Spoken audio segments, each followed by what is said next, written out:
shopping daw muna siya. Madaming budget to eh. So, shopping ka? Shopping ka girl?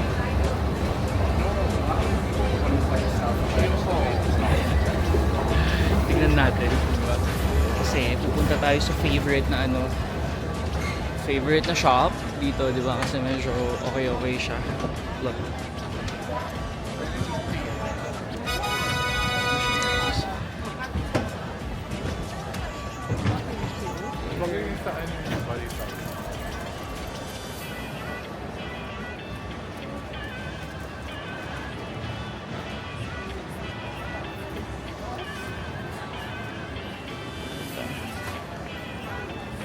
Bad trip siya kasi close pala yung pang guys. Temporary close daw yung Zara Men at the moment, so lipat tayo. Tignan natin dito sa kabila.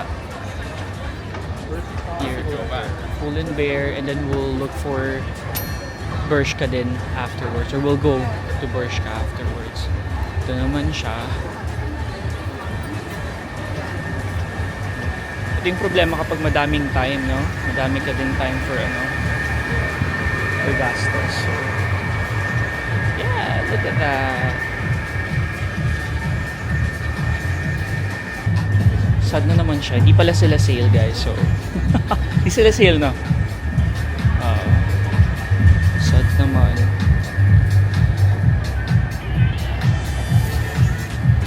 Outfit check na tayo, guys.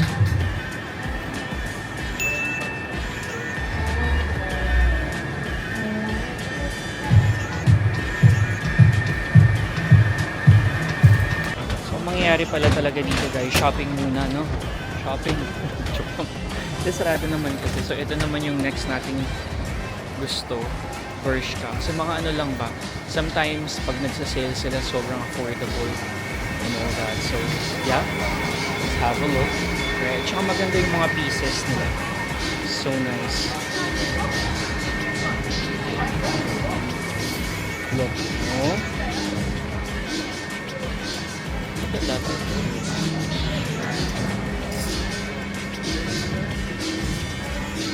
So coffee na muna tayo, guys, kasi walang shopping. Walang shopping na naganap. Kasi pag North Face ba mura niyan? Kasi maaraw.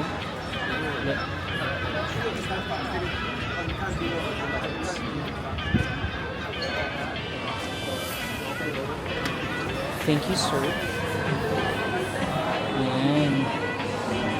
Patingin lang tayo ng lugar. Actually, it's it here.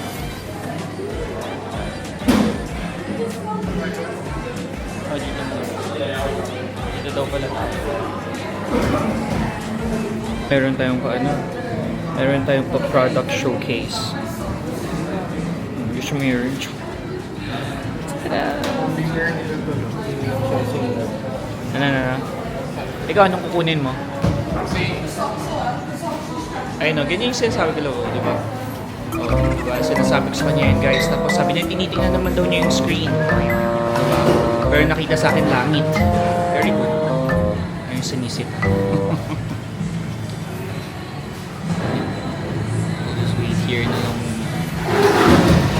Wait here with our coffee.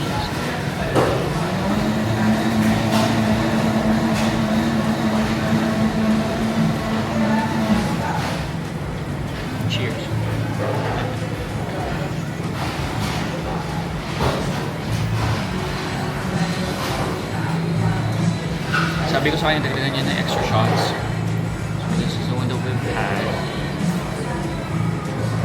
It's creme brulee, cold brew, 5 mocha sauce, caramel, vanilla. Wala naman siyang shots. Sabi ko, bigyan niya. I mean, palagyan niya.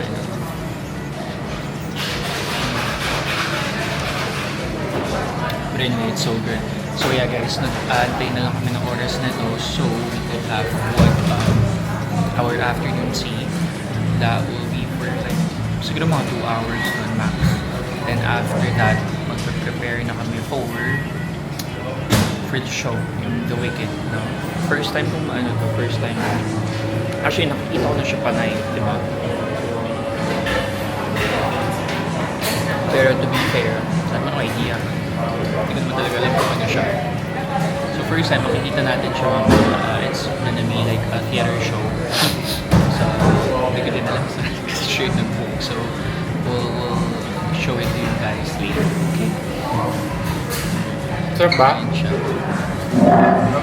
Tanungin natin siya. Right? Sabi mo sa akin, nilagyan mo lang espresso. Wala naman siyang espresso. Ito yung sa kanya. Right? Shaken espresso. I mean shots. Ay, mocha pala tayo No? na espresso. Wala siyang shots. No? Pero hindi, pipilit na naman niya. So, Ano lang po mocha? kukunin natin yun sa kanya.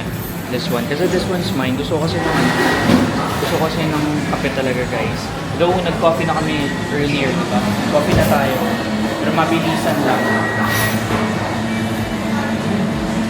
Mas gusto ko to actually. Actually, nagkape na kami kanina. Sabi ko nga, but what he did kasi, nagpe-prepare na siya prior, you know, yung mga susuotin wise, ganito, ganun. Pero hilig talaga niya magpalit. Like last minute. So, natitake talaga ng time yun. So, wala.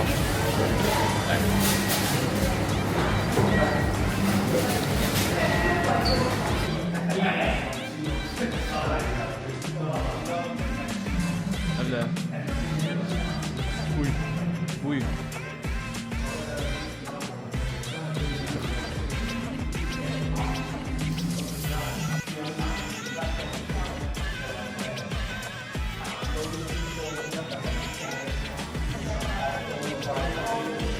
Siya na ano? Move ba yung ano? Hello there, guys. Right, so, dito pa din sa Starbucks, nag-aantay ng pamatay oras. Tapos, may nakita akong magandang spot dito. So, naisip namin ni Bobby. Gawin natin yung mag-ano tayo, what's in your bag? Shoot. Unahin natin siya. Dali, unahin natin siya sa video ko. So, video natin siya, ha? So, first and foremost, ayan siya, di ba? Wearing mga may mga pa-black siya na ano. So, ano daw yung bag mo? This one, DK lang.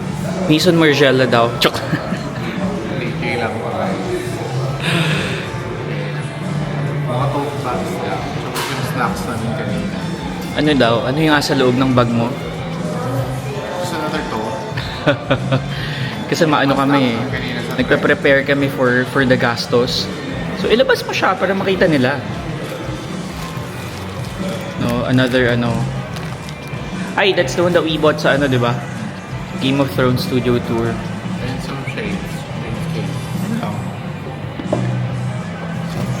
Exciting, no? Na-excite kayo sa kanya, love? No, guys? So, Exciting ba? Kaya yun. Eh, hindi, masasanay din naman siya. Masasanay din naman siya maging walang hiya tulad natin in the future. So, tayo ako sa Starbucks. oo. Pasikat na siya yun, di ba? Please guys, at saka ang ganda niya, di ba? Para siyang Maison Margiela inspired. Siya yung nagsabi nun actually. Yes. Tapos parang Indian meat pala siya daw. Diba? And it's, 100% leather. Calf skin. Leather pa yun, di ba? Imagine that. Also, So, ano daw sorry, yung IG handle mo, love? It's Pierre Real. Yeah. Right? So, ilagay na lang natin yun sa screen para ma-follow nyo din siya. Oo. J-A-V-I-E-R-E-A. Oh, so that's him. Please, please follow nyo siya. Okay? Alright. So, yun. Right? So, tapos ka na ako. Hindi mo ka yun. Wala ko offer. Di ba? Ganyan siya, guys. Kung di ko offer ba, wala. Paano na? Di ba? So, So, siya ayan. yung next. Okay. So, ayan. Harap na niya sa akin. Dito ka baba kasi may volume yan sa eh. Yan, so, yeah. So, dapat tanungin mo din ako, di ba? Para meron hindi yung ako parati nagsasalita. So, musta na yung bag mo dyan? Bag raid natin ngayon. So, tayo. So, ang outfit natin, this one's from Timo. Timo na magkano lang to, I think parang nakasale siya. Siguro mga lang to, asa 10, 11 pounds. Diba? Pero maganda siya. Ako bag raid lang. May ganun Ay, pala. bag rate okay. So, bag rate tayo. Ito yung nabili natin before. Diba? Kayo na bahala sa tatak. Umaya, yung mga bashers natin doon. Iba naman, wala pang pangalan. Diba? Ang dami ng Ang yabang niya guys, kaya nagbabag raid kami ngayon kasi suot niya yung Gucci niya. Anyway, so tingnan natin. Ang dami mong malalagay dito, di ba? Same size lang siya ng phone. So obviously wala akong nagpapagod. Pero it's so nice. Kasi I'm really into like maliliit na bags ngayon. So open mo lang siya. It's magnetic, no? Tapos, ang dami niyang laman talaga guys. So meron tayong mga mints. Meron tayong extra battery ng ating DJI na soon. Or meron siyang separate vlog kung paano natin siya in-unbox before. And then, meron din akong dalang thermometer kasi nilalagyan ako guys. Ito yung case ng ito yung case ng DJI natin. Yan lang, diba? Super na-enjoy nyo ba yung bag raid natin? So soon, mag-ano pa tayo. Pero wala lang kasi talaga, really like sa mga maliliit na maybe iniisip nyo nagsayang na naman ako ng pera or what. Pero for me kasi, this one is, it's not really essential, pero it's for the aesthetics. No? It's for the gram, it's for the content. So